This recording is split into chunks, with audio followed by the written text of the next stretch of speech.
In a small California town, the Carter family orchard was dying. Drought, debt, and disinterest from younger generations threatened its legacy. Jack Carter, 65, stood staring at the dry soil where his father once planted hope. His wife, Maria, silently handed him a coffee, both knowing this could be their last season. Their son, Evan, a tech entrepreneur in Seattle, hadn't visited in years. Their daughter, Lily, a school teacher in Boston, only called on holidays. Jack whispered, "We'll need a miracle." Maria replied, "Maybe we just need to call the kids." Evan checked his phone after another 12-hour day. His inbox pinged, from Mom, urgent. Opening the email, he read, "Orchard is failing. We need help. Please come home. Love, Mom." He hadn't been back in 6 years, and guilt prickled his chest. The orchard meant summers climbing trees and evenings around bonfires. Now, it was a stranger's memory. After a pause, he forwarded the email to Lily with the message, "You going?" Minutes later, she responded, "You?" Evan sighed and replied, "We should." That night, both booked one-way flights to California. The old farmhouse door creaked open. Jack's eyes widened as Evan and Lily stepped in. Maria rushed from the kitchen, hugging them tightly. "You came," she said through tears. The smell of lemon pie filled the room. The family hadn't been under one roof in a decade. After dinner, Jack took them outside. "The soil's tired. Like me. I need you too." Evan glanced at Lily. She nodded. "We're here for as long as it takes." Jack's weathered face broke into a hopeful smile. "Then let's bring her back." Under the stars, the orchard whispered its thanks. Early morning sun glinted through the orchard rows. Evan grabbed a shovel, unaccustomed to physical labor. Lily marked soil samples for testing. Jack tried directing but ended up arguing with Evan over everything from irrigation to crop rotation. "You think algorithms can save trees?" Jack snapped. Evan shot back, "Maybe if you'd used some data, we wouldn't be in debt." Tension crackled. Maria called a truce with breakfast. Later, Lily said, "We're not here to fight. We're here to fix." The orchard wasn't just dry, it was divided. Healing would take more than water and technology. It needed forgiveness. Lily took charge of rejuvenating the soil, consulting botanists and ordering organic compost. Evan designed an irrigation system using solar-powered sensors. Jack watched skeptically but helped install pipes and adjust valves. Maria planted wildflowers to attract pollinators. One morning, Jack found Evan tinkering with a drone. "Mapping growth patterns," Evan explained. Jack grunted but didn't argue. They shared a moment watching bees dance over blossoms. "Not bad," Jack admitted. "We'll see," Evan replied, hiding a smile. Change was coming. The family wasn't just tending land. They were sowing trust, one root, one row, one day at a time. Dark clouds rolled in unexpectedly. A late spring storm thrashed the valley with wind and hail. The Carters scrambled to protect saplings and cover fragile blooms. The wind tore through the rows like a fury. Jack injured his knee. Lily cried, thinking the orchard was lost again. The next morning, silence reigned. Branches lay broken. Half the saplings were flattened. Evan surveyed the damage, drone in hand. "We can recover," he said with determined calm. Jack, limping, muttered, "We've survived worse." Maria hugged Lily. "This is a test, not the end." Together, they began the slow work of rebuilding. They brought in mulch, earthworms, and cover crops to revive the soil. Lily taught them about mycorrhizae, Evan tracked moisture levels, and Jack, despite his injury, helped from the porch. Maria cooked for the workers and organized supplies. Days passed under a sun less punishing now, as if acknowledging their effort. Neighbors began stopping by, offering help. One teen, Mateo, asked to intern. The orchard began to look alive, not just with plants, but with purpose. "The land remembers," Jack murmured. Evan replied, "So do we." Beneath the sweat and dirt, hope quietly took root again. Lily started teaching weekend classes for local kids about plants, sustainability, and food. What began as 5 students became 20. Evan installed a projector and solar panels for outdoor lessons. The orchard rang with laughter and learning. "It's like a living classroom," Maria said proudly. Jack grumbled at the noise, but secretly loved seeing the rows full of life again. A boy named Benny, once afraid of bees, now tended flowers fearlessly. "They protect us if we protect them," Lily told. The orchard wasn't just being saved, it was becoming something new, a community, a legacy in learning. During pruning, Evan accidentally cut a main limb from a healthy tree. Jack was furious. "You can't just experiment out here," he yelled. "I was trying to help," Evan snapped. The argument escalated until Maria stepped between them. Later, Lily found Evan by the creek. "He's scared," she said. "The orchard's all he has." Evan stayed at the water. "I'm scared too. I don't want to fail him." That night, Jack left a note on Evan's toolbox. "Mistakes happen. Just don't stop learning." Evan smiled. The broken branch was composted. Even errors could feed the future. Maria suggested reviving the Old Town Harvest Festival. The family hesitated, but agreed. Over weeks, they planned posters, permits, pies. Volunteers came, eager to help. On the big day, the orchard was buzzing with music, food trucks, games, and laughter. Jack ran a cider booth. Evan demoed his tech. Lily's students gave tours.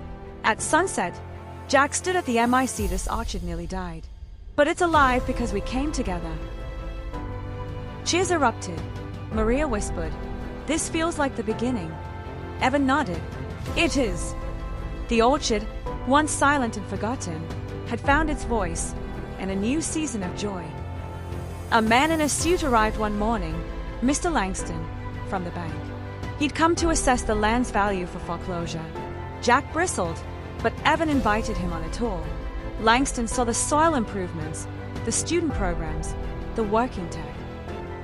"We're not selling," Evan said. "We're building." Langston was impressed, but warned, the numbers still need to work. Lily stepped in. "We're filing for an agricultural education grant." Jack added, "And we're selling direct to market now." Langston nodded. "You've got 6 months." As he left, Jack muttered, "We'll show him." The orchard had never been more alive, or more determined.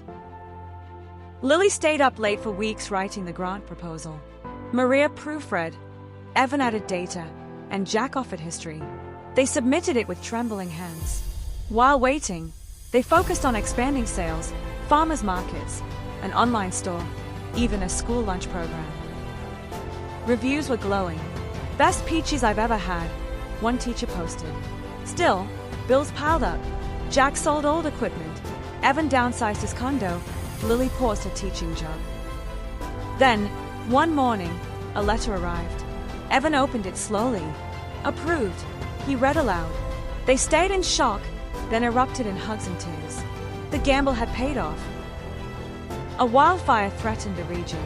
Smoke choked the skies. The Carters evacuated students and animals.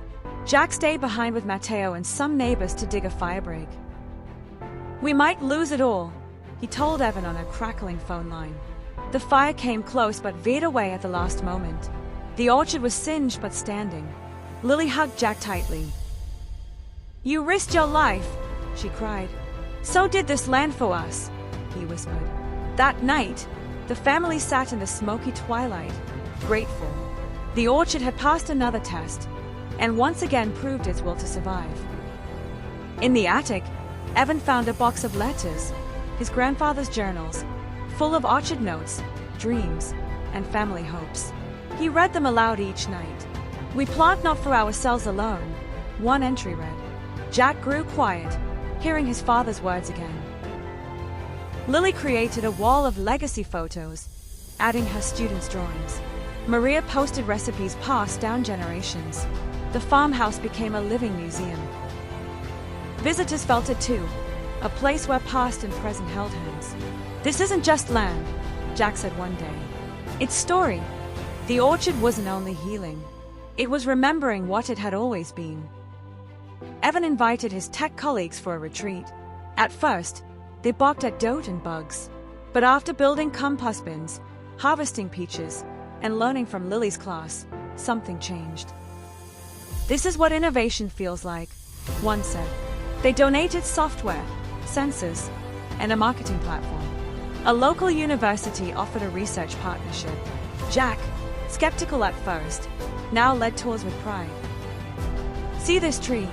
4 generations fed from it." The fusion of tech and tradition turned heads statewide. "We're not just saving the orchard," Evan said. "We're reimagining it." The lines between old and new blurred beautifully. Jack's health began to decline. Doctors said it was his heart. He resisted slowing down, but eventually relented. Evan took on more physical work. Lily managed the orchard school full-time. One quiet evening, Jack sat beneath his favorite tree. "I don't have many seasons left," he told Maria, "but I've seen enough." She held his hand. That fall, he passed peacefully in his sleep. At his funeral, the town gathered under the orchard trees. Evan read his grandfather's journal aloud. "To plant is to believe in tomorrow." The orchard wept leaves, golden and soft, and then it stood taller. Winter came, blanketing the orchard in stillness. Evan stayed busy maintaining systems, while Lily expanded the education center's reach online. Maria joined a co-op, sharing produce and wisdom. They planted winter cover crops, learning to embrace rest. One snowy afternoon, a young girl asked, "Do trees sleep?" Lily smiled. "They rest to grow stronger." The family learned to rest, too, visiting each other, writing, dreaming. "Dad would have loved this piece," Evan said. Maria nodded. "He gave us deep roots." The orchard, silent but alive, held its breath for spring. In the quiet, resilience grew unseen, but never unfelt. Blossoms returned, brighter than ever. New volunteers arrived, drawn by the story. The orchard buzzed with activity, pruning, planting, and planning. Lily's students launched a podcast. Evan tested a new irrigation AI. Maria hosted a mother-daughter bake day. A film crew came to shoot a documentary. "You've built more than a farm," the director told them. "You've built hope." At season start, a baby goat was born.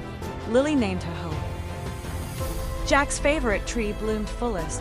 "He's still here," Maria whispered. The orchard had become a symbol, not of what was lost, but of what could grow from love, loss, and labor. Years passed. Evan now led a statewide orchard tech initiative. Lily was dean of an agricultural education program. Maria ran the orchard shop, selling products from partner farms. Mateo, once a nervous teen, managed daily operations. On a sunny morning, Evan brought his daughter, Ellie, to meet the orchard. She climbed trees, asked endless questions, and planted her first sapling, just like Grandpa did. Evan said. Maria watched with moist eyes. The orchard echoed with laughter. Generations moved forward, carrying stories with them. Roots deep, sky wide, the Carters had done more than save the orchard. They had redefined what family meant. The orchard stretched under a golden sunset, rows of green glowing with life. Evan stood beside Lily and Maria as they unveiled a new sign, Carter Orchard and Education Center.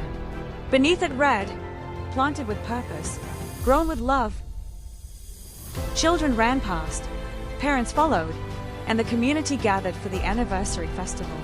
A drone filmed from above, capturing the rows like lines in a poem. Evan looked up. "We've done it," he said softly. Lily nodded. "Together." Maria took their hands. "It's not just about roots," she said. "It's about reaching." Above them, the sky opened wide, endless, like their story. When roots run deep with love, even the most fragile soil can grow a future. Legacy isn't what we leave behind. It's what we build together, one seed of hope at a time. Sun with face.